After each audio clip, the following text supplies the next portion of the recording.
This is the lockpicking lawyer, and the lock I have for you today is the Rav Bariach Locxis Euro Profile cylinder. If you look at the key for this lock, you can see that it looks an awful lot like a multi-lock interactive with two interactive chambers. But the truth is, the locks operate on different principles.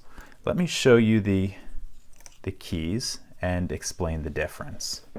On the multi-lock interactive, we have the interactive chamber with a pin that is lifted from behind by a mechanism in the lock core itself.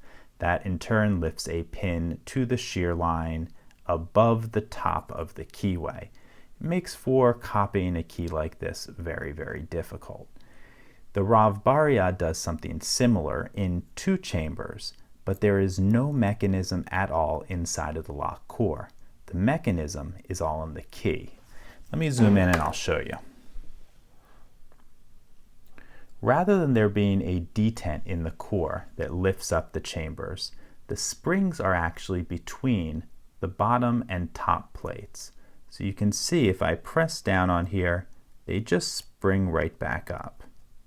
And the same happens on this one with the ball bearing, and in fact the ball bearing itself, let's go, there we go, presses down. So it's sort of like having an interactive element inside of the interactive element. So what does that do for picking? Well, I've said before that I think the interactive chamber on the multi-lock interactives is sort of like the free spot on a bingo card. When you're picking through here, we have 10 pins, outer pin and inner pin in each of 5 chambers. And I always know whenever I start on a multi-lock interactive that the outer pin will be in the exact same spot every single time. Similar thing happens on this Locxis. I know in these front 2 chambers, the outer pin is going to be really, really high. Now where it might make it a little bit more difficult to pick is with this ball bearing, and depending on the bitting of your lock, you might have 1, you may have 2, you may have none. But what it does is allows the mechanism to lift that inner pin really, really high above the top of the keyway and make it pretty hard to access with your pick. So we're going to try to pick this guy open, and then of course I'll take it apart and show you what's inside. This is my second time shooting this video. The first time I messed up the gutting really badly. So we already have a half disassembled lock, so hopefully the gutting will go quickly afterwards. Okay, let's start looking for binding outer pins. Okay, we're on number 1. He's binding. Really high, got a click out of him, felt smooth like a standard. 2 is loose. 3. Binding, lifting up, got a click out of him. We're on 4 now, got a click out of him. Now on 5, got a click out of him and a little movement on the core. Start looking at inner and outer pins now. Okay, inner on 1 is giving me some movement. Got a little click out of him. Nothing on 2 still. Nothing on 3. Inner on 4 is binding, got a click out of him. Inner on 5, and we went into a nice deep false set. Okay, I stuck on the outer pin on 2 coming out there, so it's finally binding. Let's see what that's doing. It's giving us some counter rotation, so definitely a spool. And a really high set one.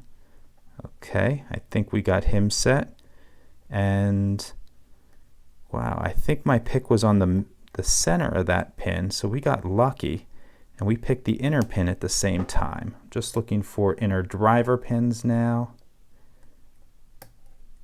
It looks like that's all it took to get her open. Okay, let's gut this guy.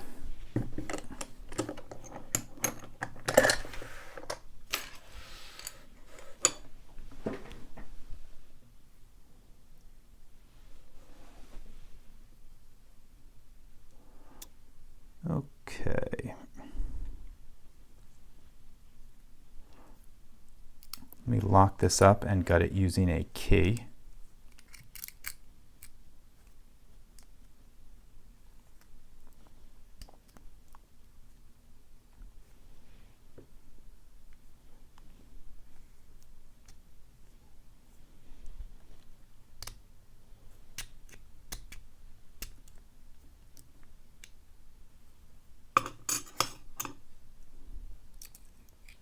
Okay, and this lock is pretty greasy right now. It's brand new, so I'm going to have to push these pins out with a pick.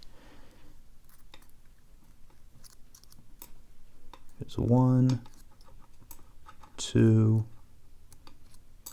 3, 4, and 5. Let's see if we can arrange them.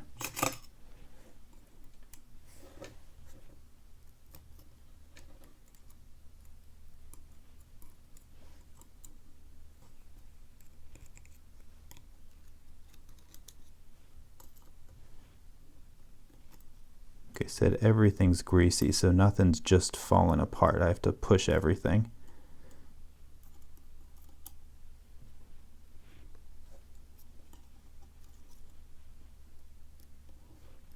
Okay, let's get the driver pins out now.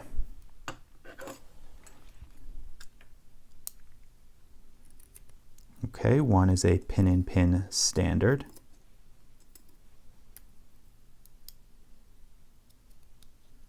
Two has a spooled outer and a spooled inner. Get these springs out of the way.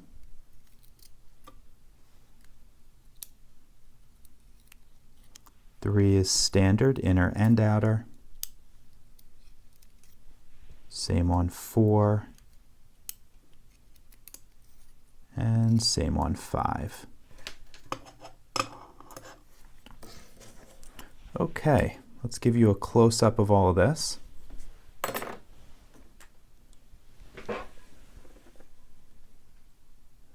Okay, as we can see on these pins, all of the key pins are standard with the exception of the outer pin on number 4 that has a spooled top.